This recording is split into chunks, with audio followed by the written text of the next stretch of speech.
Hello and welcome. I am Annette Reeder from thebiblicalnutritionist.com, and I get the honor to share with you God's recipe for excellent health.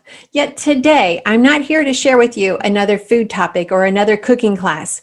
I'm actually here to share with you something much more important, and it's important because we all need to understand that we have an epidemic going on in our world, and the epidemic is child trafficking and child sexual abuse. And today I've interviewed a good friend of mine, Laura Evans, who's going to share with us her story about how her daughter from the age of 8 to 14 was in the situation, and her as a parent didn't know the right questions to ask and how to look for the signs. And it's not the typical signs that we are taught, and it's not the typical things that we teach our children to be aware of.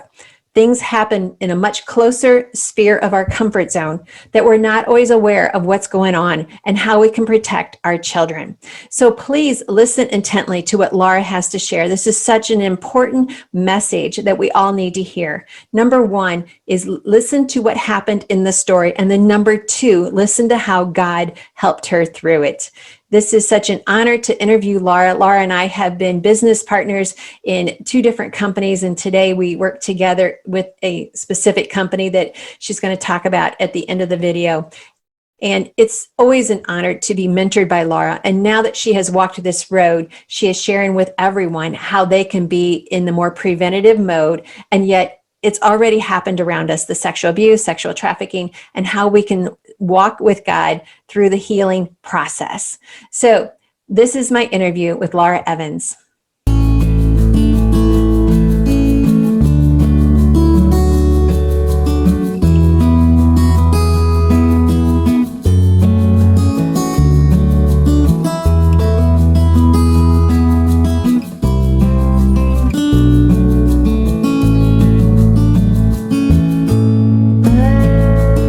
It is such an honor to be able to share this time with you today and to hear this story that Laura is going to share. Because just like me, you're going to find this story, oh, I can't believe that happened, to yes, it is happening. It's happening everywhere, and we need to be aware of it. And what I like about what Laura's going to share today is how we can be watching for it and how we can know what steps to do to overcome it. But most of all, we're going to see God's fingerprints through the entire story, and that's what life is all about. So Laura, share us your story. Share with us your story so that we can hear.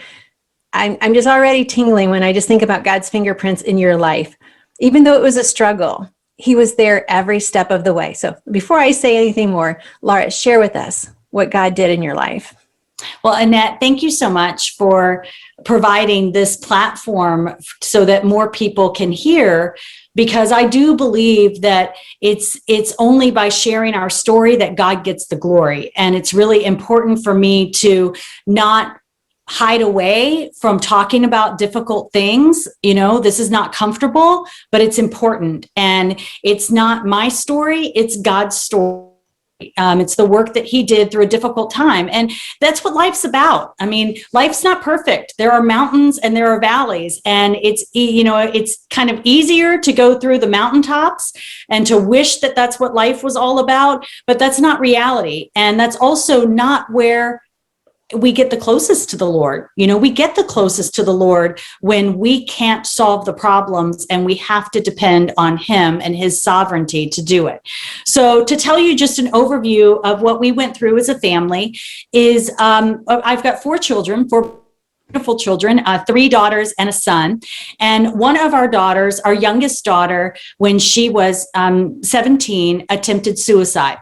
And the first place where God showed up was her best friend that lived in another state knew about my daughter's suicide plan. And this angel courageously reached out to me and said, you need to know what's about to happen and how desperate she is and how hopeless she is. And I don't care if it ruins my friendship with her. And I wish and I pray that more young people are bold enough to reach out to parents and let them know. Because a lot of times we as parents feel like we're the last ones to know. And that's been a lesson for me too, because there definitely were signs of her not doing well. But I attributed those to teenage angst, to, concern about body image to, whatever. And I just didn't ask the next question. And I didn't ask the next question. And I didn't ask the next question. And had I asked more questions, maybe she would have felt more comfortable talking with me, but I was busy doing the stuff. I was busy providing for the family. I was busy making the meals. I was busy, making them do their homework. I was doing the mom job, and I wasn't as in tune with listening to what she wasn't telling me. So thank goodness this angel courageously did come forward and tell us. We were able to intervene. And I remember laying hands on my daughter that night. I took her to a hotel room to get her out of the home environment. And I laid hands on her and I rebuked the devil and I said that she was not his, that she was the Lord's. And I claimed the healing power of Jesus over her. And I didn't know what we were dealing with. The next day, she had a nervous breakdown and had her outcry and told us that she had been sexually abused and trafficked by her best friend's dad, which was our neighbor. And this had happened from age 10 to 14 for her. He had moved out of the neighborhood at that time, which was another God provision. God had provided that family to move out of the neighborhood, which empowered our daughter to have a little bit more courage, just 5 minutes more courage to be able to come forward. Had they still been living in the neighborhood, maybe she wouldn't have. So that was another provision from God. They had moved out of the neighborhood. And although we were very rattled by what she shared with us had happened, our primary concern was giving her the will to live and her choosing to live. So we immediately went into what can we do to help you and to support you? She had an eating disorder that had developed as a result of this. We got her checked into an eating disorder hospital, and she got on a program there that really helped resolve the eating disorder. For her was not image related as much as it was PTSD and guilt and shame related. So we worked through that. We looked at some residential treatment centers. I thought, and her doctors thought, a residential treatment center would have been the best thing for her. And it wasn't. And sometimes it's not. And so I'm thankful now that I just had to surrender, Annette. I mean, all of this was out of my control. Mm-hmm. This was way beyond any experience I'd ever had before. And I couldn't control any of it. I couldn't make her feel better. I couldn't take the pain away from her. I couldn't control what the doctors were doing or not doing. I couldn't control the lack of mental health resources that were available to us. I mean, we had to wait to get her treatment. And that, when you've got a child that's suicidal and you're basically said, okay, just keep an eye on them and don't leave them home alone. I mean, it's a difficult thing that parents go through. So I went through that. And anyway, she is doing much better now. And we did pursue and get justice in the case. But I'm happy to share that process. Yeah, I can understand that. So let's go back to the words where you said you finally had to surrender. Mm-hmm. So there's a lot of parents that are listening. We have listeners from all around the globe, and they're listening to you and like, what does surrender mean? How did you surrender? What brought you to the point of surrender? I mean, I kind of heard in what you shared, mm-hmm. but what does that look like? And beyond the tragedy that you're going through, mm-hmm. at what point do you say, I surrender? And what does that look like? For me, I remember the moment where I just fell on my face in tears, and just did not know what to do with this, and it was not when she initially had attempted suicide and when we hospitalized her. It was not then.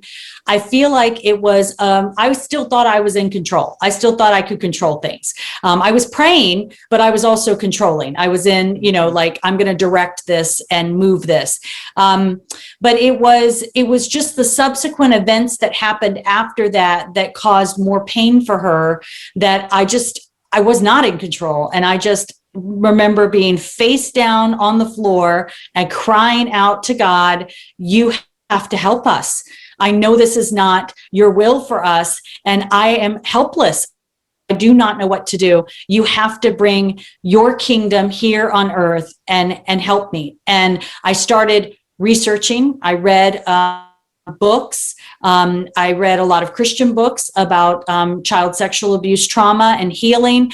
I read books about praying, about the power of prayer, and listened to a lot of different incredible pastors. I just armed myself with everything I could to that was available to educate me to fight this fight.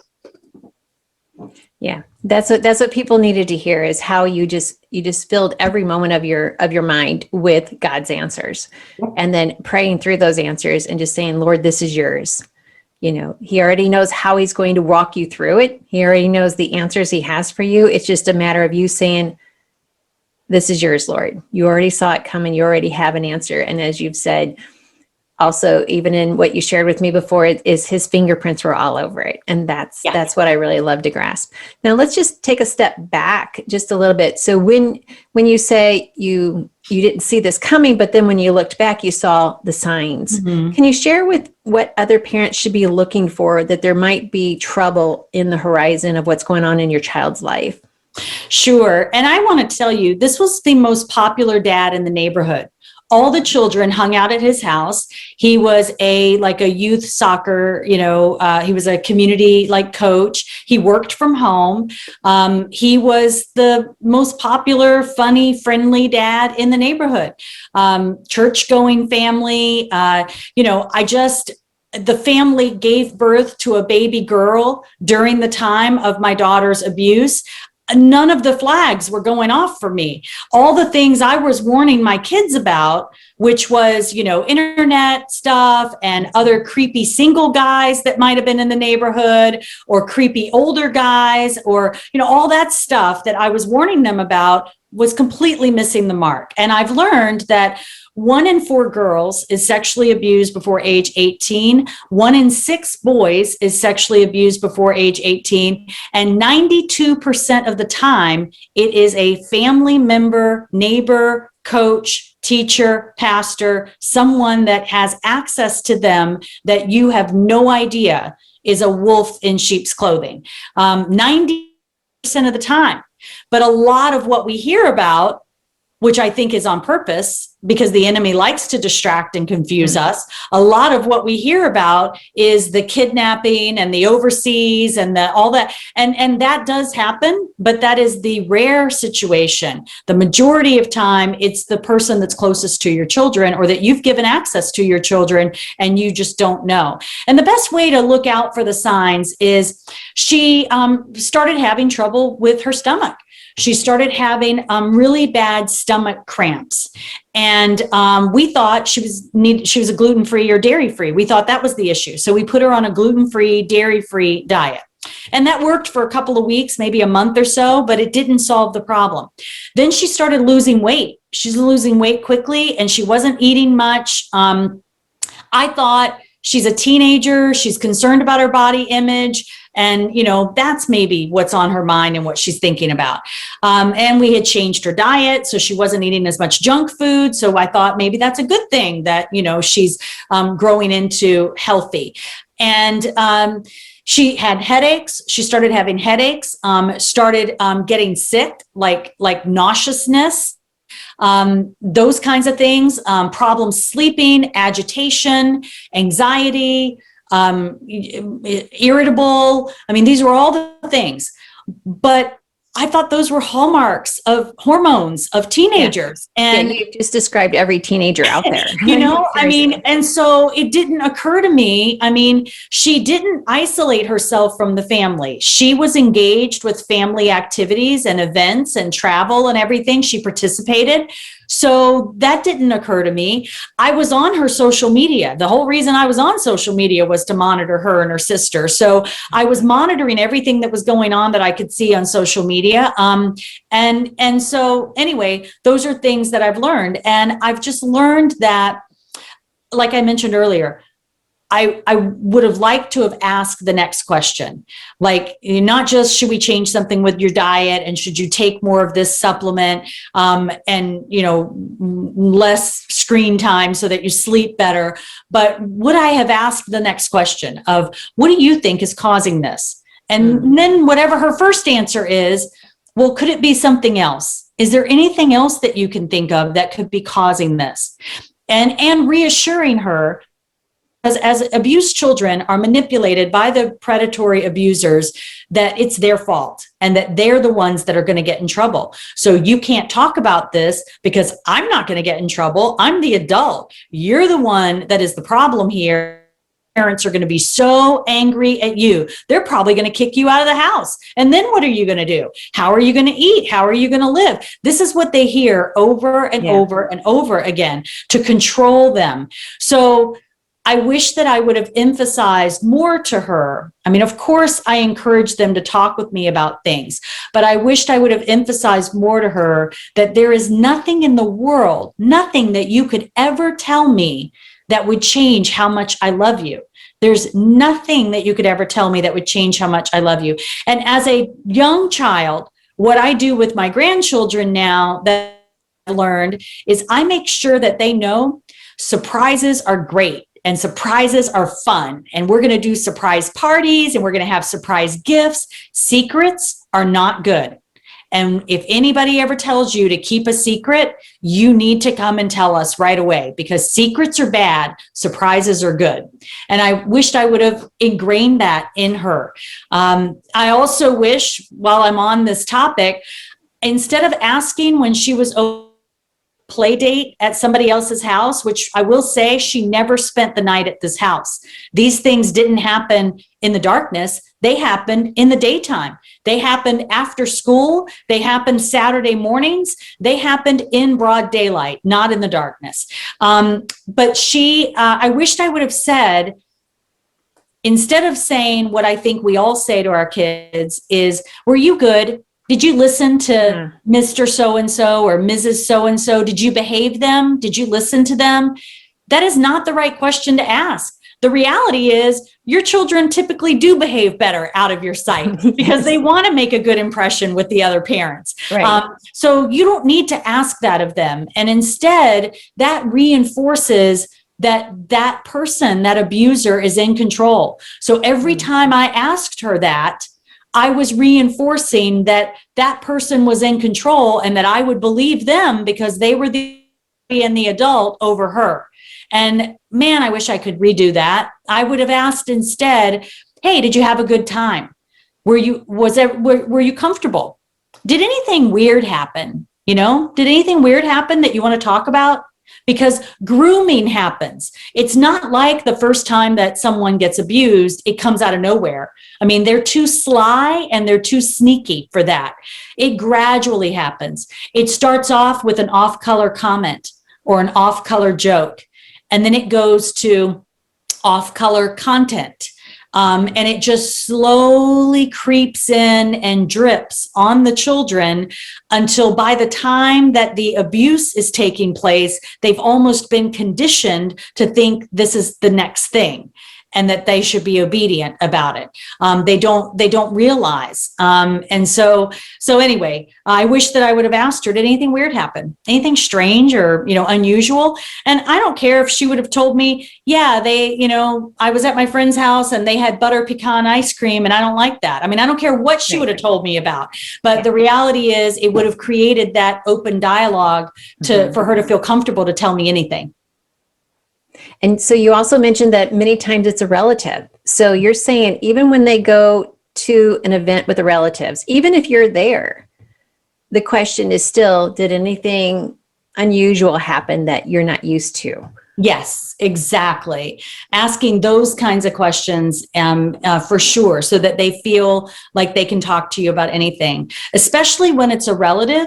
And if it's happening, which sometimes it does, it did not in our case, but sometimes it is a relative. It could be a relative living with someone, and it could be happening in the same house as their parents are, and they're not aware of it.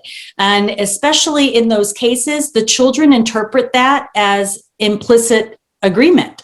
They think the parents do know and are aware of it because you told, Susie to go spend time with Uncle Johnny. And they think, well, you must know what he's doing to me and what's happening. So it's super important to make sure that the kids have time with you where they know to talk about whatever they want to, and an early education on where touch is appropriate. I don't know about you, Annette, but I never had that conversation. My mom never had that conversation with me about where is touch appropriate. And it's really important at a very young age that they know these are the areas that no one should be touching you. And if anybody ever tries to touch you, it's really important you come and tell us. And we didn't have that conversation until they were much older. By the time I had that conversation, the abuse was already happening. Well, you said age 10. Right. Well, she started being groomed at age 8. So yes, by the time I had that conversation, the abuse was already happening. Mm-hmm. Wow. And it usually is someone we trust, someone who had built that trust with the parents and then portrays it on the child. Yeah. Yeah. Okay. So tell us more about how God worked through this situation. Sure. So my daughter continued to heal and get stronger and stronger and get coping skills. She acquired coping skills. She graduated from high school. She walked in her high school graduation. All the while, she was getting stronger and stronger to press charges. It was her decision to press charges. She chose to press charges because the little girl that had been born into the family was approaching the age where her grooming had started. And she knew that somebody had to be a voice for that child. And the other children that were in the household being abused were not going to be able to muster up that strength because it's even more difficult for you to report a parent, and to be believed about it. So she pressed charges. And so gaining that strength was God, helping her through that.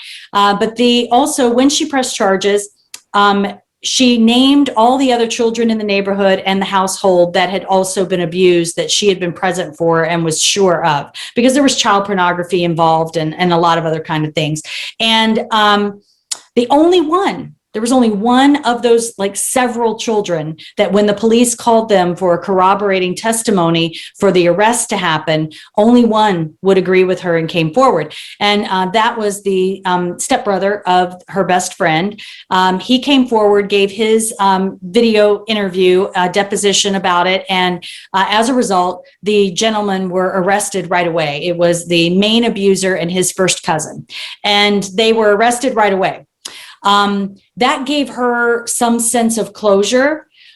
They were immediately bailed out by their family, and they were only in jail maybe 2 nights, and they were bailed out.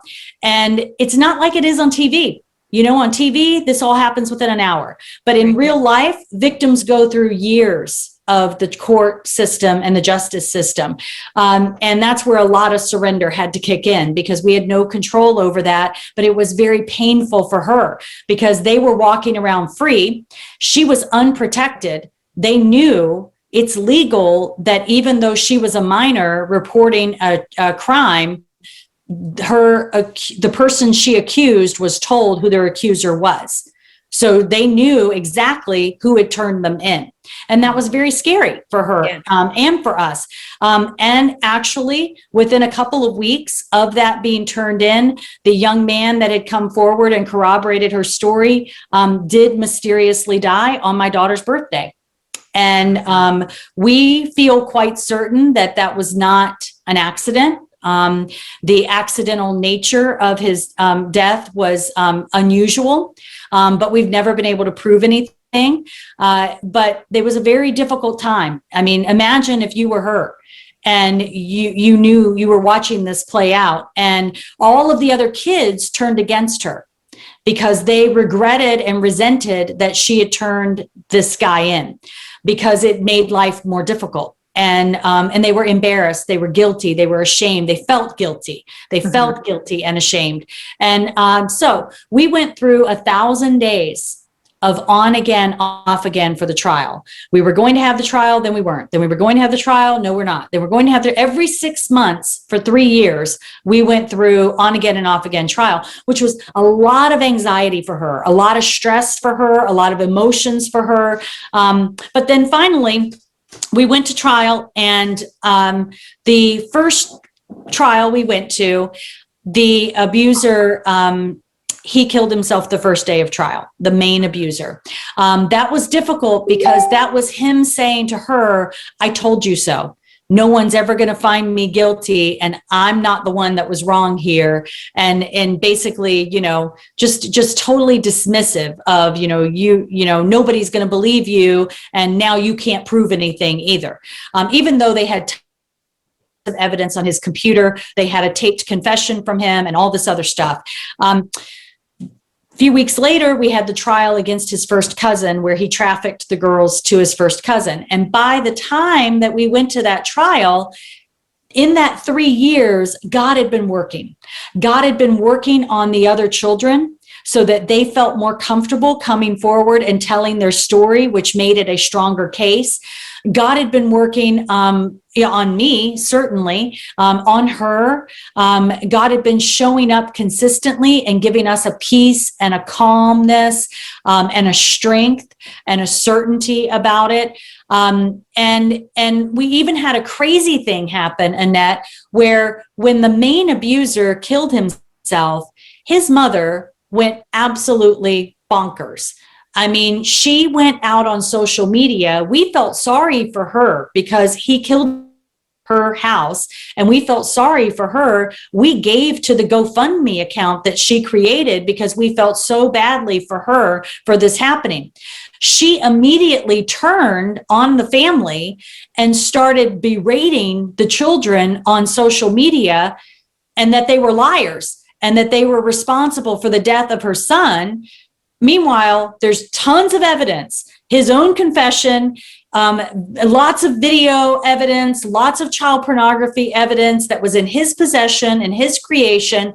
But she's out there saying that by name, these children are liars. They killed my son. Karma's going to get them. You better not go to sleep at night. We know where you live. We're coming after you. I mean, it was a total attack on these children on social media.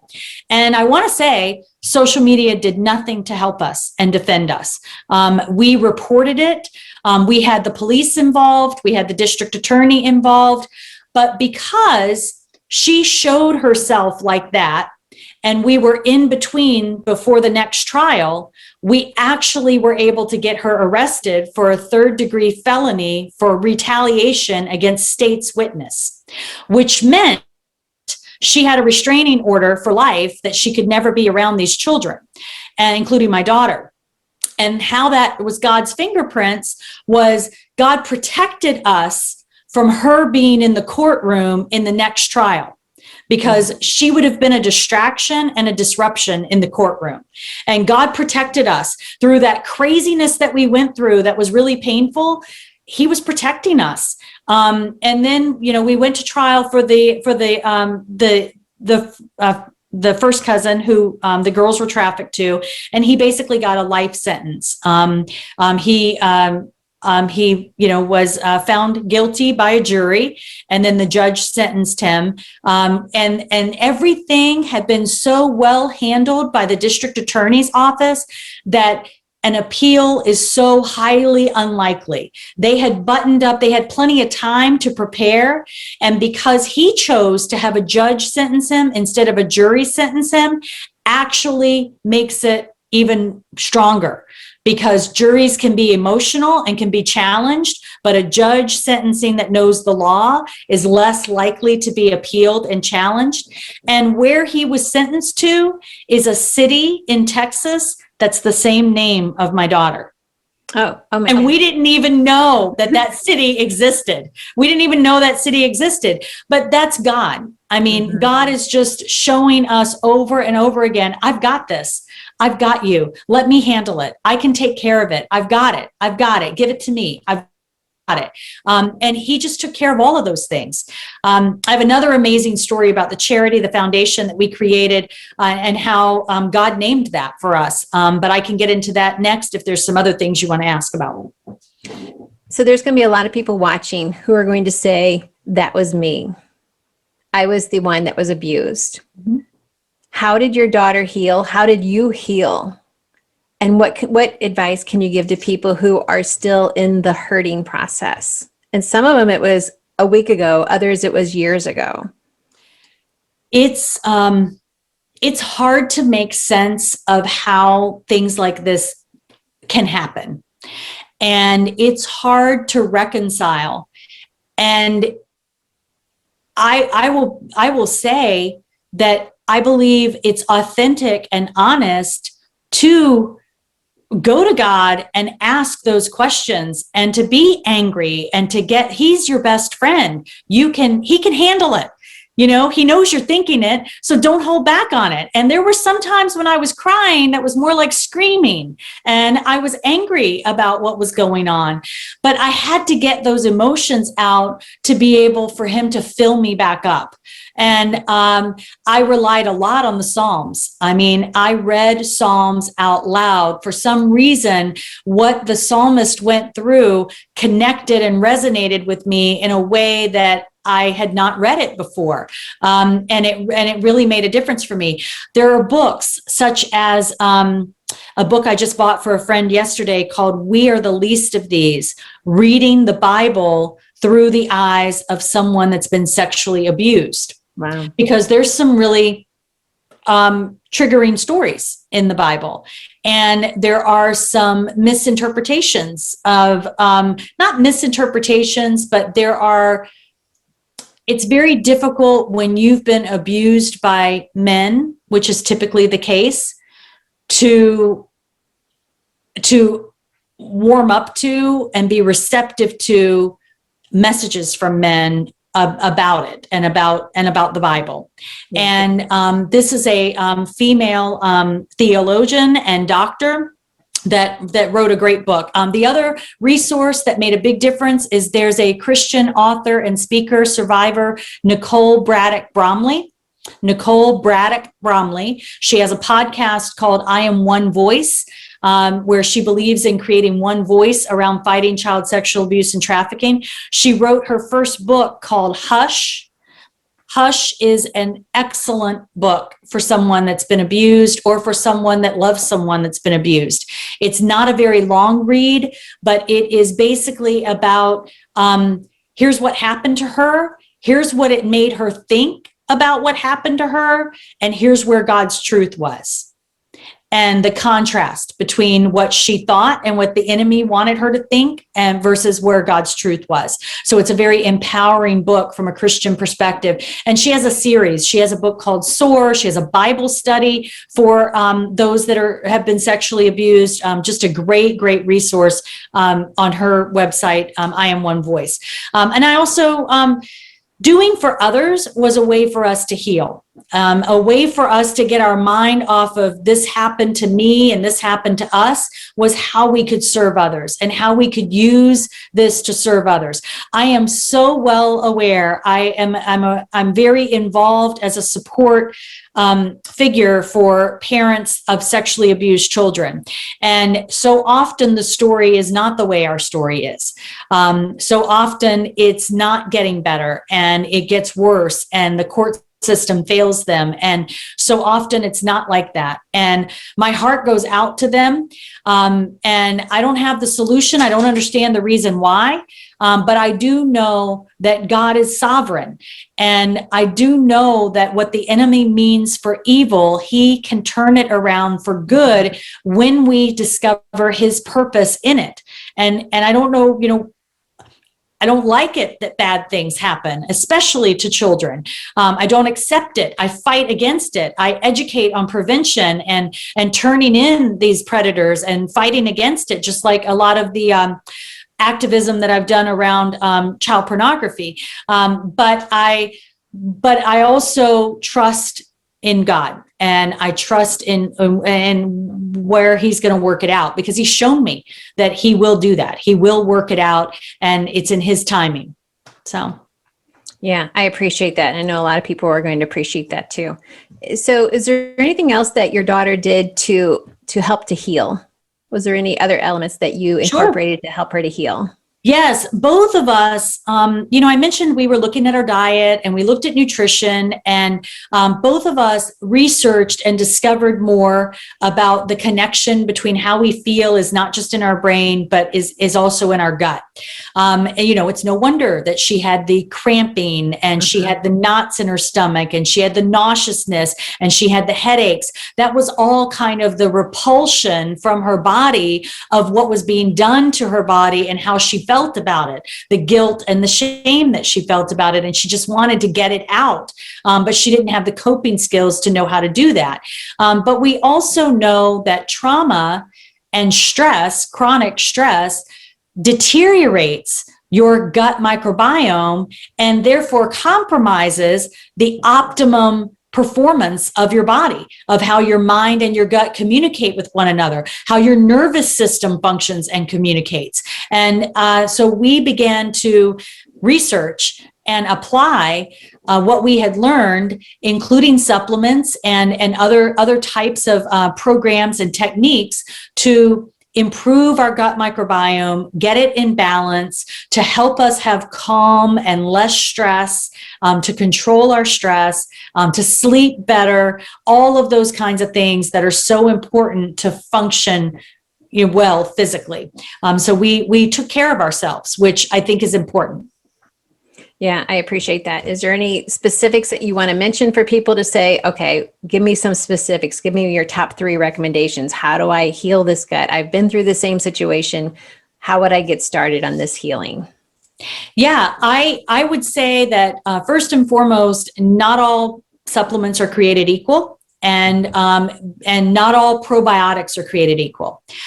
You want to find a company that has invested in research and quality and backs their products. I heard a long time ago that the most expensive supplement you can take is one that's not working and that's not effective, because you're just throwing your money away. And a lot of times when you go to the grocery store or the department store or Target or Costco to pick out your supplements, that's what you probably should be doing, because those products on the shelf are designed primarily for profit, not for effectiveness. And there's no kind of money back guarantee on them. And that's your first sign, is if a company stands behind their product, they're going to offer 100% money back guarantee, and not with some kind of tricky, short time frame. They're going to stand behind it for you to have enough time to experience it. So that's the first telltale sign. And then there are specific strains in the microbiome. It's an amazing ecosystem that God created, an operating system that He created for the mind and the gut and the heart to all communicate with one another. And that was by design. So I have learned that, there's some probiotics that are designed to help you digest products. That's kind of all I thought the gut was for, was just the function of digesting. Right. And I learned that there's other probiotics that specifically target the feel-good hormones that 90% come from your gut. I didn't realize that. I thought how we felt was in our head. I didn't understand that the symbiotic relationship and communication constantly between our brain and our gut, when it's disrupted or not working well, can wreak havoc on all aspects of our bodies, hormonally, sleep, energy, everything. So look for targeted strains with the scientific name and number that are designed to deal with your overall mental wellness and well-being. Yeah, I appreciate that. And for all of our listeners, Laura and I do use the same products. We've actually been partners in the same product line for many years, and it has always been a blessing to work side by side. So that's how I learned about this story about Laura's daughter, was through this connection that we have. And so I really appreciate you sharing that, because everything you've said is true. I was just on a vacation in Florida with a couple, and she ran to the store to grab a probiotic.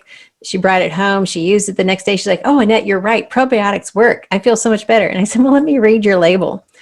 Well, I read the label and actually had a laxative in the probiotic. So it's like, I now know why it worked so fast for you. So it's like, hey, you're right. It did work. Now I can see why. So you got to be really careful about what you're buying. So I appreciate you sharing that. And it's so true. And that's how also I love how God's masterpiece, his fingerprints, are being more discovered. In science, it keeps reaffirming what God designed in our body and how everything is connected. Yeah. And so I love the fact that that is his plan for us. So tell us how you and your daughter and everyone's doing now, and then what would you like people to have as their takeaway from this message today? Yeah, we are doing great. My daughter is a junior in college, and she is studying environmental science. She's very much enjoying the science aspect of it. I devoted a lot of time to being a resource for parents. So I created a website, learnfromherstory.com, where I listed the resources that helped me, the online resources that helped me, as well as the books that helped me. Because here's the thing, if you know someone that's been abused, you do not want them to have to explain it to you.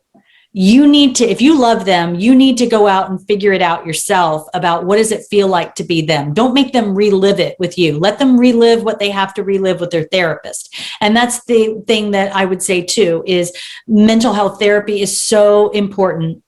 Mental health therapy is important because they need an expert that can help give them those coping skills. And look, our daughter went through, I think, maybe 10 different therapists. And, she was like, nope, this one's not working. I really don't want to go back to this one. Nope, this one, I don't want to go back to this one. And you don't give up. You don't give up on your kids. We were determined to find a therapist, even outside of network for insurance, that she connected with. And I remember distinctively sitting down with her one day and saying, okay, we've been through a lot of different therapists, and there is someone out there for you that you're going to connect with. Let's make a list of what do you not want. And she made a list of what she didn't want. In particular, she didn't feel comfortable talking with men about it, as you can imagine. And what do you want? Like, what would the perfect therapist look like? And so then we searched and we found a therapist that made such a tremendous difference in her life. So don't give up on that. And in fact, that's the last thing I would share is my daughter and her therapist created together a foundation that provides scholarships for mental health therapy for abused children who cannot afford it. Because my daughter was so very much grateful that we had the resources to afford whatever care that she needed in her journey. So how God showed up is super cool. So our therapist asked my daughter, well, in order to have a positive association with the street name where her abuse happened, so that going forward, she can think of all the children she's helping rather than herself being hurt and other children being hurt in that neighborhood, she asked her, what's the second word of the street name where you were abused? And that word is field. Then the therapist looked out of the window and just randomly chose one of the first things she saw, which was a willow tree. So the name of the foundation is Willow Field Foundation. And you may remember this, Annette, but when you and I first met, and during the time of my daughter's abuse, where I was and where I was struggling to forgive myself was on Willow Road. So God had perfectly orchestrated for my daughter to have a positive association and to forgive herself for what was never her fault that happened in that neighborhood. And he had said the same message to me at the same time to forgive myself, that it wasn't my fault either, and that we could do a greater good going forward. And that was only God. My daughter and that therapist had no idea what the street name was that I had spent all of my time working during the time when that was happening to her. That I really love that you capped it off with that, because people need to see how God brings this to a conclusion and how he's going to bring it to a beautiful story. I mean, it's tragic, and I don't want to make light of what happened. It's extremely tragic, and so many people are going through it. but yet giving them the hope and the assurance that God is there. He's working behind the scenes. He's working in front of you, behind you. He's all around. And how he knitted that all together for you as a family to celebrate what he's doing through that. So I just think that's amazing. I want to say one thing about celebrating that you said. A turning point, a breakthrough for me in my prayer life on this journey was learning how to claim the kingdom and to bind things that are here on earth and to claim the kingdom, the unlimited resources we have available from the kingdom. But it was also worship music.